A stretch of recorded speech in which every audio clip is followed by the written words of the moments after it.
Hello, it's Daniel Braid and welcome to another episode of AfMA's interview series where we interview those making news within the fleet management and broader automotive industries. Joining us today is the Executive Manager of Corporate Services at Uniting Communities and current AfMA President Lee Sauerwald. How are you going, Lee? Very well. Thanks, Daniel. Nice to join you. Likewise, thanks for taking the time to talk about some of these sustainable initiatives being achieved by your organisation. I guess as an introductory question, what exactly does net carbon zero mean? Yeah, it's a good question. It basically means it's a state in where there's no net impact on the climate from carbon emissions. So you'll hear the term net zero. There's a lot of organisations, states and even countries that are coming out with these net zero targets. So it's net carbon emissions being zero. So we've been a certified carbon neutral organisation since 2015, and we purchase carbon offsets to get that certification.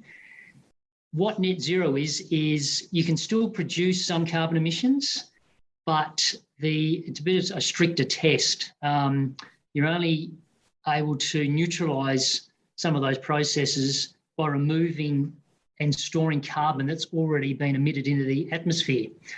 So carbon reduction and elimination must come first. And then for those that you just can't eliminate, where it's not feasible to, you can then use carbon removals to get you back to net zero. And from your own organisation's perspective, why is it important for Uniting Communities to have its net zero commitment in place for 2035? Yeah, it's a good question. We're a community service organisation. That's our core at what we do. But we acknowledge the emerging impacts of climate change, and we really do believe that taking collective action to reduce our carbon emissions is in the best interest of our clients, our staff, our volunteers, and the wider community. So we committed all the way back in 2010, for over 10 years ago, from our board to become carbon neutral and put into this place this carbon commitment policy.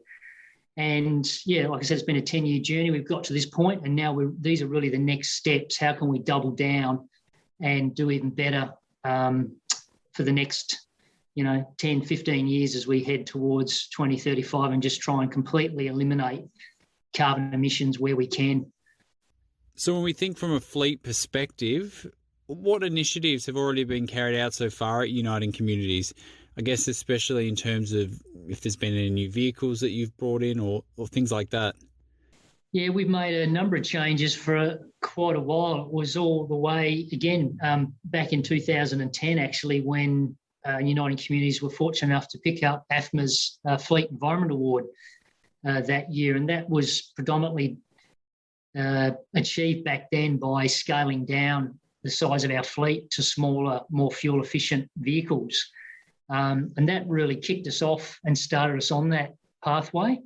And since then, as we sit here today, over 95% of our light passenger fleet are now hybrid petrol electrics. So we pretty much save a third of our fuel bill on every one of those vehicles as compared to running a full petrol equivalent vehicle. What benefits have come about from the changes so far? I guess thinking about environmental, social, economic and the like. Yeah, the way we approach it, and we look at this for our whole organisation and also specifically for our fleet, is just through a lens of sustainability. A lot of the time people hear sustainability and think, it's just environmental. But there's really three elements to sustainability. It's environmental, social and financial or economic. And we find that those three elements, quite often, they're not mutually exclusive. They're actually mutually beneficial. So we find by concentrating sometimes just on one of those areas of sustainability, tend to benefit the other areas of sustainability. So whenever we've reduced our carbon emissions, including for our fleet, we've found that we've saved on costs. We're using less energy. We're being more energy efficient. So it's more money that falls to the bottom line that we can put back into our community service programs. And the social benefit is that, we're looking after the environment. It's a cleaner environment. There's benefit to our clients. We offer residential facilities as well, so the energy costs are lower in those settings. So there's a number of social benefits that are attached to that as well. And I guess, Lee, what are some of the ongoing challenges that will need to be considered in order to hit the net zero target? Yeah, that is a tough one. It's not going to be easy. I suppose when we set the target to be carbon neutral, almost 10 years ago and achieved that within a 5-year time frame, we had a bit of an idea how we're going to get there, but we had to work it out pretty quickly. Again, we've got a fair idea how we will approach this, but it's going to be a work in progress. Our emission footprint covers a number of areas. Electricity, we've always thought, was probably one of our bigger emitting areas. But interestingly, it probably makes up about 40% of our carbon footprint. But when we started looking at our transportation, and we're looking at our company fleet, we're looking at our grey fleet, it also actually captures employee commuting, so travelling to and from work. So all that counts towards a carbon footprint. You put all those three together, and that's almost half. 45% of our carbon footprint is transport related for all of our operations. So that makes it, consolidated together, our biggest emission category. So we've had to look at each individual category and work out how we could actually eliminate carbon emissions. There's some areas that will be easier than others. Electricity, I mentioned, depending on how your state is operating with your national electricity grid and what's happening in your state. South Australia's fortunate enough that we've really been pushing on with our renewables. And I think we're in about the 60%, probably getting close to 70% renewables. And our state government set a target to be 100% renewables by 2030 and perhaps even sooner. So we know that that's certainly going to help us along our way. But then we need to start to look at our transportation. We look at our company fleet. I mentioned we have hybrids. We now need to look at, how can we further eliminate emissions? That's looking at EVs, whether they're just pure EVs or fuel cell powered EVs. We're hoping to be able to do a trial on EVs soon. We've got to look at our waste and all of our other categories as well as to how we can continually drive down and hopefully eliminate any emissions, diverting away from landfill as one example with waste. I guess thinking more broadly now, what responsibility do you think both state and federal government have to encourage EV uptake? Yeah, look, I think all levels of government should be encouraged to, provide uptake in lower or no emission vehicles where they can. There's a number of great programs that are happening across the country, some in local jurisdictions, some in some state. Our own state government has put in some money to try and accelerate some of this uptake and get some trials going. And I think there'll be, some announcements happening soon because the call for tenders have gone out.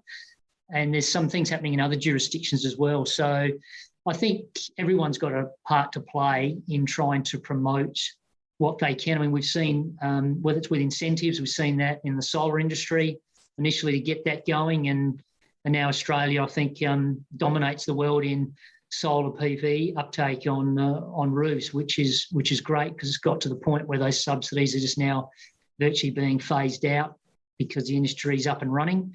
We probably could do with some similar incentives in this space to get those whole life costs at an acceptable level for players to enter more into this market and start utilising these products. The Intergovernmental Panel on Climate Change, the IPCC, released their findings earlier this month on climate change, and it had some pretty damning revelations. What's your thoughts, Lee, on what these findings will mean for fleets both now and in the future? Yeah, I think that it's concerning. I think it's probably about the 8th report that the IPCC have released, and it's about 234 different scientists who volunteer their time representing about 135 countries, and they review over 14,000 research articles and publications to put this report out. So there's a lot of analysis and work going into it, and it's unequivocal that that humans, with the use of fossil fuels, are continuing to warm the climate, and we're seeing the impacts of severe weather across the planet. I think Greece are the latest victims with their fires, and Australia in recent summer seasons obviously saw some horrific fires as well. And we've just seen some really bad flooding in Germany as well on the other end of the scale. And these weather events will just continue, which does make it a challenge for any organisation to operate in some of those climates, because these weather events can hit pretty quickly and be pretty severe. So I think the best we can all do is just lower our carbon emissions across all of our organisation and transport, whether it's in your own organisation or even as a percentage of the carbon footprint of the country. Transportation is up there. It's one of the larger emitters. So there's some real opportunity for everybody to reduce emissions there and try and keep that global warming limit not going really past 1.5 degrees, because every bit that it starts to go past that just makes life a lot harder for everybody. And I guess in closing, what advice can Uniting Communities provide to AfMA members that are looking to improve their environmental commitment but are perhaps unsure where to start? Yeah, I mean, research is probably always the best place to start, and that can take many different forms. Talking to other people who've probably ahead of the journey on you. We've just held a big event here at our organisation last week to sort of celebrate our journey to date, but also to launch our net zero by 2035 commitment. But as part of that, it's not just about what we're doing, it's trying to promote to others that we think this is a great thing to do. It makes environmental, financial and social sense to do these things and reduce your emissions. So talk to other people who are along the journey and learn what you can. Listen to this podcast. There's a whole lot of resources that are available, and we're more than happy to talk to anybody who's interested in making a start. And everyone's at different stages, but we just think there's benefits all around, and more people that get on it, the better off and the faster we'll get to limiting carbon emissions and trying to get the environment back into balance. Thanks, Lee, for answering our questions, and all the best in your journey towards zero. Thanks, Daniel. Nice to join you. Some great advice there that other fleets could and definitely should be considering for their own operations. And you can find more advice on all things fleet in the latest edition of Fleet Drive, and of course our daily news at afma.org.au/news. That's all for now. Thanks for listening. My name's Daniel Braid, and we'll catch you next time for the latest episode. In the meantime, drive safe.